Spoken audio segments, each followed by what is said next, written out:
what is the outcome of the fourth India Satcom 2018? It's a continuously evolving outcome. When you say fourth, the tempo has been building up through the three earlier ones.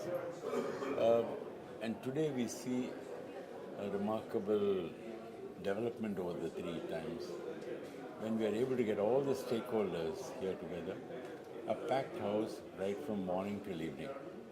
We started in the morning and right till the end the interest was there of all the stakeholders, and many of the issues discussed were very pertinent and relevant for India today. We had various solutions being talked about. We had people from foreign visitors who had come all the way for this for participation. Many overseas delegates are there. Members from Department of Space, ISRO, Antrix, from INB Ministry, from DOT, from TRAI. It has been a great ecosystem representation and a very harmonious convergence of views. Everybody is talking about the same thing.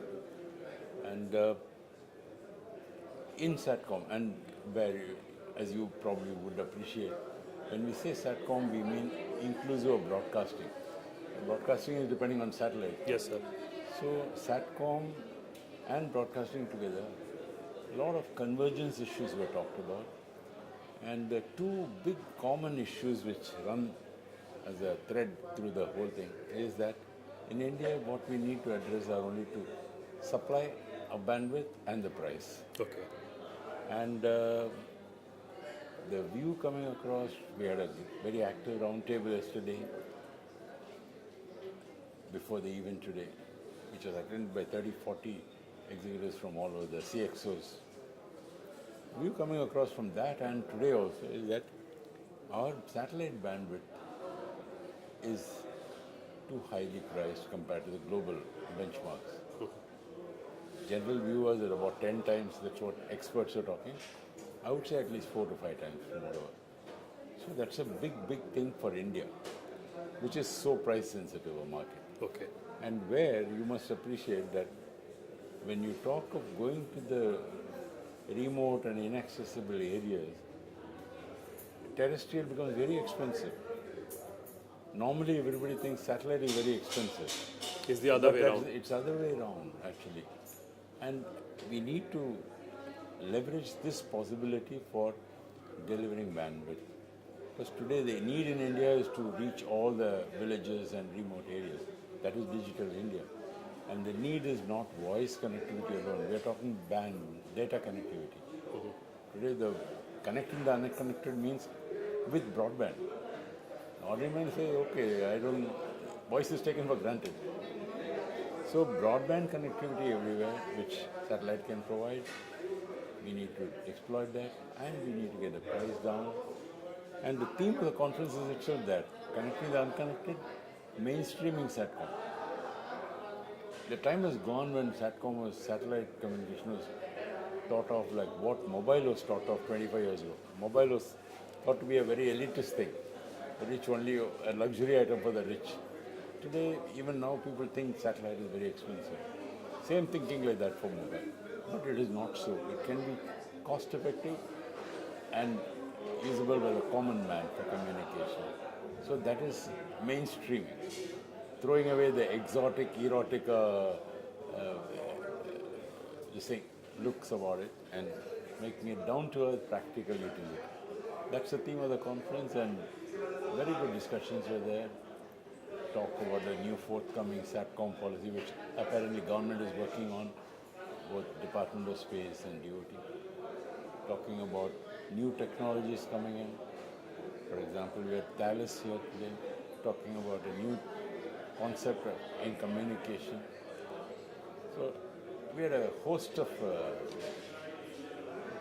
new subjects which were dealt with. Sir, any indication from the government or from ISRO with respect to foreign satellites, and any update on in-flight connectivity? When will that process get rolled out? In-flight connectivity is happening. It was talked about yesterday, today both, and it was said by government that it's happening. It's in the work. It's any day now it should happen. Okay. And it's not just in flight, but also maritime. Okay. Maritime will also happen. And what about foreign satellite? That has been a huge concern for the satellite industry for a long time. That has been discussed, raised. I'm sure that will come up as part of the new Satcom policy. Something will be there. And how do you see the new digital communications policy, NDCP 2018, and the relevance of satellite in NDCP? Good question. As you well know, the new digital communication policy is the one policy which has, after 20 years, talked about satellite in it.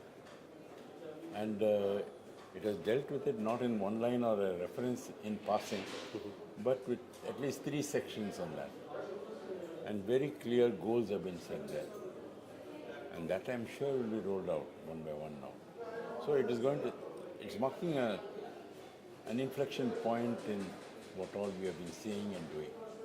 In terms of market opportunity, how many villages or how many gram panchayats will need satellite connectivity because of the remoteness, because of hilly terrain, because of inaccessible area, according to you?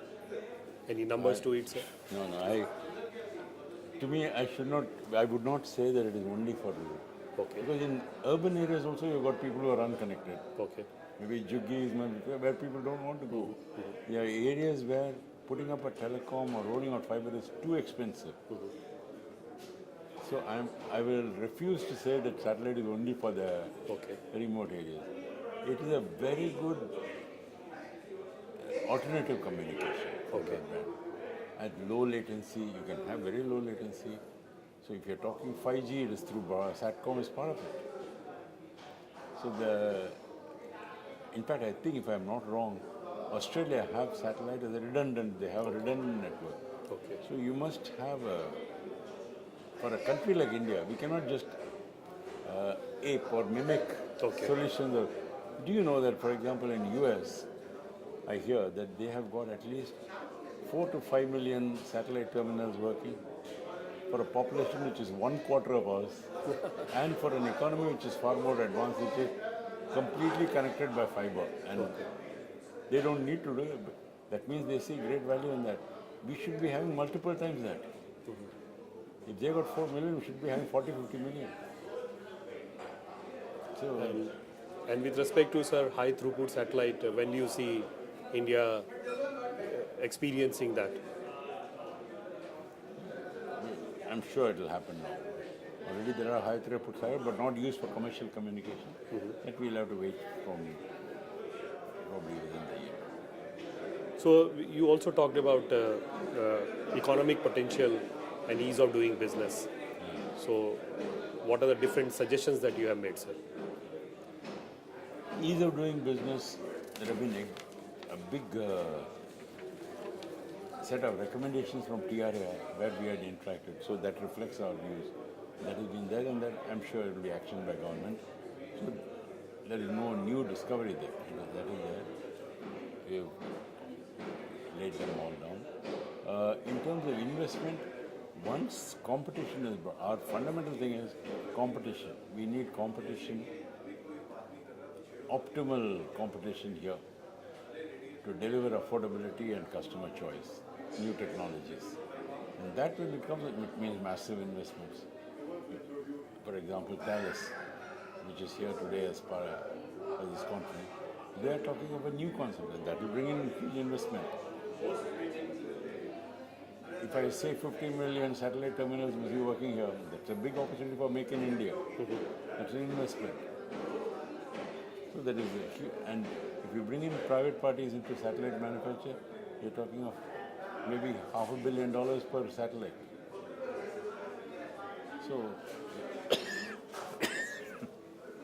So 2019 would be a bright year for the satellite industry? Yeah, I think so. The turning point has been reached. It's now no longer saying that we are looking to the future. It has come now. It's start to happen.